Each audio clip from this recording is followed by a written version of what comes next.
Hello everyone. तो आज का हमारा चैप्टर है इंडिगो, जो लुईस फिशर ने अपनी मीटिंग के बारे में बताया था जो उनकी महात्मा गांधी के साथ हुई थी आश्रम में इन सेवाग्राम 1942 में। तो वो बताते हैं कि उस टाइम गांधी जी कैसे चाहते हैं कि ब्रिटिशर्स जल्द से जल्द इंडिया से चले जाएं। ये सब 1917 में स्टार्ट हुआ था, जब वो एनुअल कन्वेंशन कांग्रेस पार्टी की वो लखनऊ में अटेंड करने गए थे।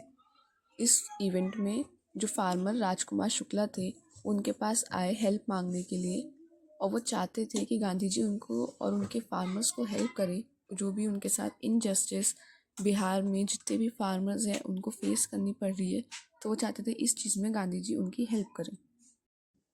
तो अब राजकुमार शुक्ला गांधी जी के आश्रम तक जाते हैं, और जब वो तब तक जाते हैं जब तक गांधी जी चंपारण आने के लिए एग्री नहीं करते थे।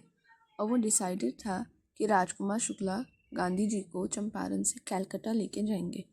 फिर कुछ मंथ बाद जब गांधी जी कलकत्ता गए, उन्होंने देखा कि राजकुमार वहाँ पे उनका उसी पॉइंट पर, उसी जगह, सेम टाइम पर, सेम स्पॉट पे वेट कर रहे थे। फिर वो गांधी जी को राजेंद्र प्रसाद, जो कि लॉयर थे, उनके घर लेके गए, पर उस टाइम वो अवेलेबल नहीं थे।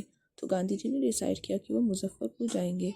वहाँ पे उनको मुजफ्फ़रपुर पे जैसे ही वो ट्रेन से उतरे, उनको प्रोफेसर JB कृपलानी दिखे, और उनके साथ बहुत सारे स्टूडेंट्स उनको ग्रीट करने आए थे। पर बहुत लोग डर रहे थे कि वो उनको उनके साथ घर में रोकें या ना रोकें।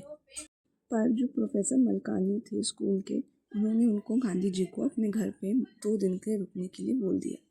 फिर धीरे धीरे नंबर ऑफ़ लॉयर्स, फार्मर्स और बहुत सारे लोग गांधी जी से मिलने आए। गांधी ने उन सबकी बात सुनी, उन सबकी प्रॉब्लम को समझा कि फार्मर्स को बहुत प्रॉब्लम फेस करनी पड़ रही है। वो शेयर क्रॉपर्स थे टेनेंट्स के साथ, और ब्रिटिश के अंडर रह के वो काम करते थे। तो जिसकी वजह से उन्हें अपनी लैंड का 15% हिस्सा पे सिर्फ इंडिगो उगाना था, और सारा का सारा उनको लैंडलॉर्ड्स को देना था, क्योंकि उनको उससे प्रॉफिट मिलता। लेकिन जब लैंडलॉर्ड्स को पता लगा कि जर्मनी में अब सिंथेटिक इंडिगो बन गया है, तो उन्होंने बोल दिया कि अब तुम इंडिगो मत बनाओ, और उसके बदले तुम हमको उसकी कंपनसेटरी फीस पे कर दो। पर उस टाइम फार्मर्स की कंडीशन इतनी ख़राब थी कि वो उस सिचुएशन में ही नहीं थे कि वो किसी भी तरह से उनको फ़ीस पे कर सकते। तो जिस वजह से गांधी जी ने बहुत सारे लॉयर्स को अप्रोच करा, गवर्नमेंट ऑफिशियल से बातें करी, इस इशू के बारे में बात करी, और बहुत सारे लॉयर्स के पास गए, पर बहुत लोगों ने उनकी बात को इग्नोर कर दिया और उनको एक्सक्यूज़ेस सुनाई। पर तब भी गांधी जी अपनी बात पे डिटरमाइंड रहे, वो पीछे नहीं हटे, और उन्होंने फार्मर्स के बिहाफ पे केस जो है वो फाइल किया। फिर बहुत सारी मीटिंग्स के बाद लेफ्टिनेंट गवर्नर्स के साथ गांधी जी जो थे वो इन्वेस्टिगेशन स्टार्ट करवाने में सक्सेसफुल रहे। फिर बहुत सारे एविडेंसेस मिले, बहुत सारे एविडेंसेस छुपा लिए गए, पर इंक्वायरी इतना एग्री हो गई थी कि फार्मर के पैसों को जो भी इलीगली लिया गया है उनको वापस कर देंगी। तो गांधी जी ने 50% पैसे मांगे थे, लेकिन उन्होंने, इंक्वायरी ने 25% पे एग्री हुए। तो गांधी जी उतने पे एग्री हो गए, बिकॉज उनके लिए पैसे मिलना ज़रूरी नहीं था। उनके लिए मिलना था कि इस चीज़ से फार्मर्स की जो प्रेस्टीज है वो बढ़ी, और ब्रिटिशर्स को कहीं ना कहीं सरेंडर जो है करना पड़ गया फार्मर्स के आगे। तो वो चीज़ गांधी जी के लिए पैसों से काफ़ी बड़ी थी उस टाइम के लिए।